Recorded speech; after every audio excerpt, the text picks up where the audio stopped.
everybody, now we are going to be watching some scary videos. This happened during my struggling years after high school. I was coming home from a friend's house. It was the end of the month and I wanted to save as much as possible. So, instead of taking a bus, I borrowed my friend's old bike for some days. I was riding down the empty road. The hazy streetlights and chirping crickets were my only companion. I was passing a closed pawn shop when my eyes went to an advertisement on the wall. I could read the heading as it was in bold and uppercase, "Babysitter Wanted." I stopped and got down from my bike to take a better look at it. The advertisement was hung up recently and there was contact information at the bottom of it. I took a picture thinking to call it after going home. I wasn't expecting to get it because I was sure someone might have already got it. But just to be completely sure, I dialed the number after reaching home. A woman picked up my call, and after a brief conversation, I got the job. She told me she works in real estate and has to go away on a 3-day trip. She has a 5-year-old son who needs to be taken care of in the meantime. She offered to pay me $600, which was enough to suffice for me for a month, maybe more. Without hesitation, I accepted the offer and went to bed with a ray of hope. The next morning, I woke up and started packing my bags to leave for my 3-day contractual babysitting. I shared the address with my friend just to be on the safe side. When the bus dropped me at the closest stop near my destination, I realized that I have entered the outskirts of the city. Paddy fields and small rusty mountains were visible on the horizon. I turned on my GPS to locate the house. After walking for 10 minutes more, I finally reached a beautiful wooden house located at the top of a hill. Even though the view was mesmerizing, I couldn't help but notice how secluded this area was. A sense of unknown fear lurked inside of me, thinking if I get in trouble here, no one will be able to help me. I rang the doorbell and waited on the porch. Footsteps took place on the other side, and a woman opened the door. "You must be Sarah? I'm Jessica. We talked over the phone. Please, come in." I nodded my head with an awkward smile and stepped inside the house. Jessica appeared to be in her late 30s. She had long brown hair and a sharp face. "You have a beautiful house," I said. She gave me a courteous smile and called out to her son. "Henry, come down. I have to go now." I heard footsteps speeding on the stairs. A cute little boy came down the stairs and sat down on the couch nearby. "Henry, this is Sarah. She is going to look after you for the next 2 days, and I want you to listen to her, okay?" "Okay, Mama." Henry nodded his head and kept staring at me. I thought he was a shy kid. Jessica handed me $300 and said she'll pay me the rest after returning home. She then started loading her luggage into the car. Henry and I sat in the living room while she did all this. For a 2 days trip, she had an awful lot of bags stacked in her car. But I controlled my curiosity because it was none of my business. Depot Adventure Time! We hit a million. 15 subs. No, if we hit 1,000,000 subs and if we at least get one video, if we at least get 100,000 likes on one of the videos, then if you guys then we're gonna sell some merch, right? Yeah. And we're also gonna Yeah. But you have to make us to 1,000,000 subs and at least one video with 100,000 likes. There's enough food for you in the fridge. You can stay in the guest room on the left. Hope you have no further issues. Jessica waved goodbye to Henry, and her car slowly faded away from our sight. I locked the door and went to the guest room to keep my backpack there. I was arranging my clothes when Henry peeked in and immediately moved away. I chuckled and said, "You can come in." He slowly peeked again and finally gave me a cute little smile. I caressed his cheek and said, "Would you like something to eat? I can make pancakes." He nodded his head, and that's how our friendship began. With time, I understood Henry is not shy at all. We played hide and seek, made paper planes, and had fun the entire day. But as soon as night fell, the spooky silence surrounded the house. After dinner, I went to tuck him in his bed when he made a weird request. Henry looked at me with timid eyes and said, "Can you sleep in my room with me?" "Why? Are you scared of the dark?" No, not the dark. Then what is it? I don't like it when he visits me at night. Who are you talking about? Mr. Googly Eyes. What? Who's Mr. Googly Eyes? The man who walks the house after dark. He has really big eyes and an unhappy face. A cold shiver ran down my spine hearing this 5-year-old. There's no one in this house except me and him. What the hell is he talking about? I laughed it off, even though his words scared me a bit. I don't think Mr. Googly Eyes is real, Henry. There's no one in this house except me and you. I would have surely seen him if he tried to hide inside this house. He lives inside the jiggly bed in Mom's room. What? Just go to sleep. If I see Mr. Googly Eyes, I'll kick him out. Don't worry. I gave him a goodnight kiss and came out.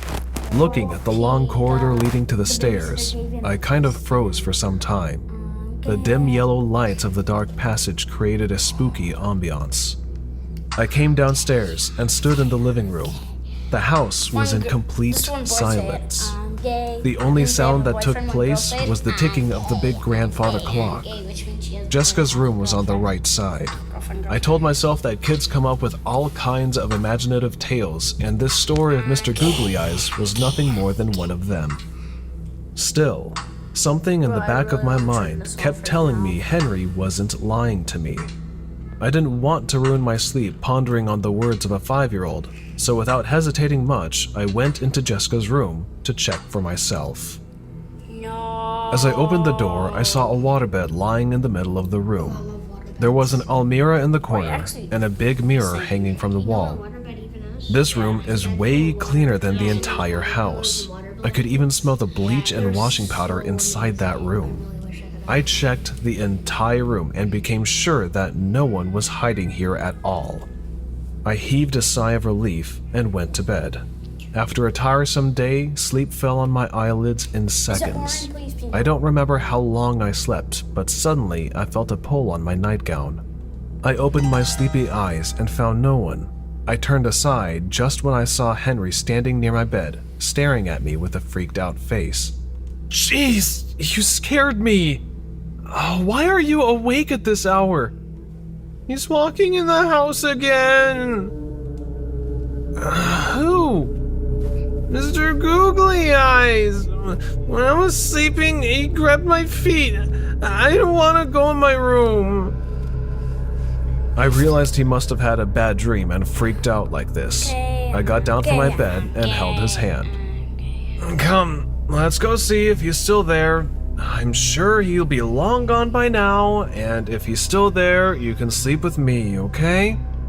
Henry nodded his head, and we started walking upstairs. I planned to tuck him into his bed after assuring him that there was no Mr. Googly Eyes in the house. We went upstairs. I walked into his room to find it empty. Look, Henry, there's no one here. Come on, go to bed. Who's that behind you then? As I turned to look at him, I saw Henry standing outside the room, staring into the passage. His face. He lifted his hand and pointed at the end of the passage. Mr. Googly Eyes is standing near the stairs! Jeez, that's so creepy. I got really angry with his sick imagination at the moment. I rushed to him, saying, Oh, stop it, Henry! There's no Mr. Googly Eye! But before I could finish, my eyes went to the end of the corridor, and the blood in my veins turned ice cold. A tall, scary figure was standing at the end of the passage. He had a furious face and wide, bloodshot eyes staring right at us. I have never seen such a scary person in my entire life. The man expanded his long, dirty fingers, and I could hear the cracking sounds of his bones. He pointed down the stairs and opened his big, hollow mouth. No sound came out, but his jaw started to expand horrifyingly. I screamed at the top of my lungs and stormed inside Henry's room, taking him with me. We couldn't sleep that entire night. I wanted to call 911, but what would I tell them? That there's a ghost walking around the house? Who would believe me? I decided to call Jessica in the morning and take Henry back to my place until she returns. But when the first ray of morning light entered Henry's room, I slowly opened the door and came out. We checked the entire house, and it was normal again. I called my friend to come pick us up, then dialed Jessica's number, but the calls went to her voicemail. I was waiting for my friend to arrive when Henry screamed once again. I turned back and saw him standing outside of Jessica's room with that same freaked out face from last When your child is missing key nutrients from their diet and it's affecting their growth, try Pediasure for complete, balanced nutrition with protein. night. What is it, Henry? I asked in a panic. He said with a sobbing voice, Mr. Googly Eyes is inside the jiggly bed! He's trying to scare me again! I ran to her room. Here, Henry. Oh, The water inside it churned upside down, and a dead body appeared on its surface. Yes, there was a corpse inside that waterbed. God knows for how long it has been there. I didn't fail to recognize the face. It was indeed Mr. Googly Eyes. The cops were called, and the mystery unfolded. This man happened to be Jessica's boyfriend, with whom she scanned a client for a huge amount of money. But she wanted to have it all for herself, hence she killed the guy and stuffed his body inside her waterbed. I'm sure the murder took place in her room, which is why she cleaned it thoroughly. The day I arrived here, she wasn't leaving for a business trip. She eloped.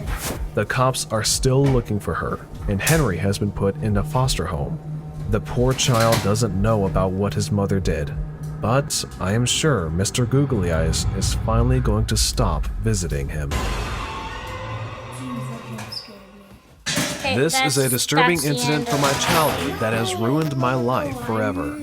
My parents worked a They're lot, not even hence I watching grew this. up under the watch of babysitters. No. They have never been the ideal couple. They spent most of their time outside the house to avoid any kind of confrontation.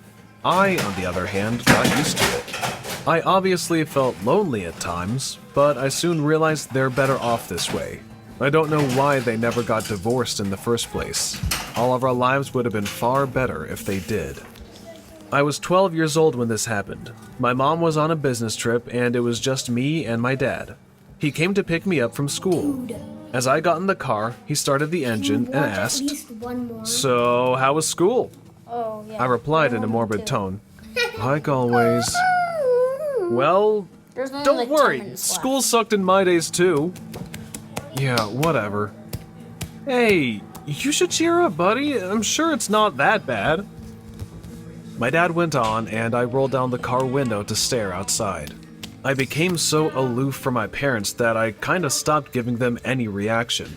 When my dad realized I'm not going to take part in this conversation, he stopped talking for a while. We were waiting on a signal when he made another initiative.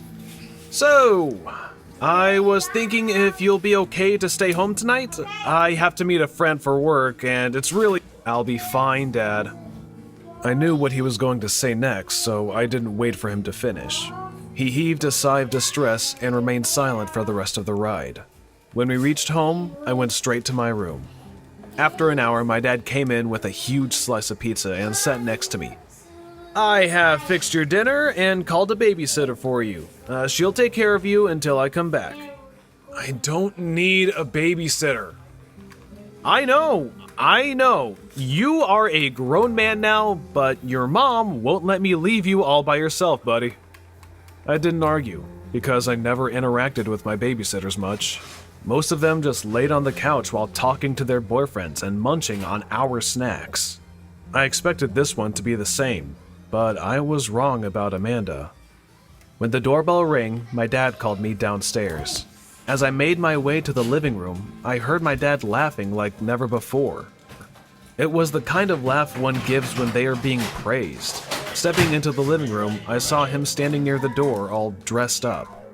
He looked at me and said, "There he is! George, this is Amanda. She'll be babysitting you for the night. I don't want any complaints, so you better behave." This was the first time I met Amanda. She turned to me, and the first thing I noticed about her was her glassy blue eyes. There was something in her eyes that made her look immensely mysterious. She had a piercing stare that almost peeked into my soul. The oddest thing was the way she blinked, which she rarely did. From that very moment, I felt there was something off about her, but I kept it within myself. She came close to my face and said in a calm voice, "Hello, George. I hope we can be friends." I smiled awkwardly and stood there. My dad left in his car, and I turned back to go into my room. "George, wait!" "Yeah? Would you like to watch something with me? I can make you popcorn." That's a nice Okay. The entire time we watched the movie, I got an uncanny feeling. I could tell Amanda stared at me through the corner of her eyes. After a point, it became overbearing for me. I am feeling sleepy. I'm gonna finish my dinner and go to bed." "Okay, I'll microwave it for you." Amanda got up and went to the kitchen. The entire time I ate my food, she sat in front of me with a really creepy smile. After finishing dinner, I went straight to my room and didn't come out until my dad returned. Around 10, when I heard his car pulling up in the driveway, I went near my room window. I saw Amanda coming out of the house. My dad paid her, but she still stood there chatting with him. My dad finally bid her goodnight and walked into the house. I watched her walking away when she suddenly stopped and looked directly at my window. I moved away quickly, but I knew she saw me. Since that night, Amanda became the first preference on the list of babysitters whenever my parents needed one. Even though she got along well with my dad, she hardly conversed with my mom. To be precise, she kind of ignored her, like my mom didn't even exist. With more time passing, I started to notice how strange she is. One afternoon, I was playing in our backyard while my parents were out. It was a Sunday, so they left me with Amanda. I was running to catch a butterfly when my neighbor's dog barked at me, and I lost balance out of sudden scare. I tripped over a rock and fell on my face. My chin got hurt and blood rushed out. Amanda took me inside and dressed my wound. After I felt a bit better, she looked at me and said, "Do you want to see something nice?" I nodded yes, because I wanted to distract myself from the pain. She took some cookies from the kitchen and told me to follow her. We again went to the backyard, and she started to call out to the neighbor's dog. The dog came rushing near the fence and started barking at us again. She walked close to it and threw a cookie. The dog stopped barking to sniff the cookie. As soon as the dog started eating, Amanda grabbed a rock from the ground and threw it at the dog's face, making it squeak in pain. The dog's one eye got smashed badly and blood poured like a waterfall from the wound. She then turned to me and said, "Look, George, we're even now." I got really scared, and when my mom came home, I told her what Amanda did to our neighbor's dog. She yelled at her for her cruel behavior, and a brawl took place. My mom slammed her payment on the table and said, "I want you out of my house right now! Don't you ever dare to come near my son! You are crazy!" Amanda's face got furious. She said in a creepy voice, "You didn't appoint me, Mr. Brown did. Keep your slutty money with you." "How dare you talk to me like that? Get the hell out of my house or I'll call the cops!" Amanda stormed out of the house with furious anger. When my dad came back, my mom told him everything, and instead of taking proper precautions on this matter, they got into a fight. My mom blamed my dad for favoring Amanda way too much, and my dad defended himself, saying he had no idea that the girl was out of her mind. Along with this issue, the other problems regarding their marriage kicked in, and the fight just got bigger. My dad drank himself to sleep that night and passed out on the couch. I went to bed with a heavy heart and heard my mom's cry from her room. I was sure my parents are going to get divorced anytime soon. Tears rolled down my eyes for the first time as I couldn't tell my mom that Dad isn't the one to be blamed for Amanda's psychotic behavior. We all must have fallen asleep in our own damaged way when I heard a ruckus downstairs. Snowy? Hey Spike, I've found you a match. No? It's okay, buddy. We'll find you a match. Brevecto. Oh, Brevecto. I got up from my bed thinking my parents must have been fighting again. As I reached the living room, my heart stopped out of fear. It was Amanda. She was standing in our living room, grabbing my mom by the neck. Not just that, she was pointing a gun at her. Her face never looked this vicious before. Hatred was burning in her eyes, and my dad was begging her to let my mom go. Please! You don't need to do this, Amanda! Let's all calm down. We can sort this matter out. Please let my wife go. Your wife? She doesn't even love you. But I do. I loved you from the first day I met you. We just have to get rid of this skinny bitch, and then we can live as a happy family. I'll take good care of George. You won't be needing any more babysitters for him because I'll be the mom he deserves. Saying this, she hit my mom on the head with the metal end of the gun, and she screamed in pain. She started bleeding terribly, and my dad jumped to help her. The three of them started to struggle, and my mom freed herself from her grasp. I screamed seeing this terrifying scene in front of my eyes, and a loud bang took place, and everything got silent. I saw my dad covered in blood, and my mom rushed to him screaming, No! What happened? but as he moved away, Amanda collapsed on the floor holding her chest and never woke up again. My dad is standing trial for the murder of my babysitter. My mom and I said everything to the jury about the worst night of our life. I told them how he never wanted to kill Amanda and it was all a collision of unfortunate events, but no one can deny the fact that my dad pulled the trigger accidentally that night, leading to the bullet pierced into Amanda's heart. Our lawyer has fought really hard to prove him innocent, which my dad actually is. I hope they can see my dad as a victim of extreme circumstance and set him free. Well, guys, that's the end of that video. Goodbye.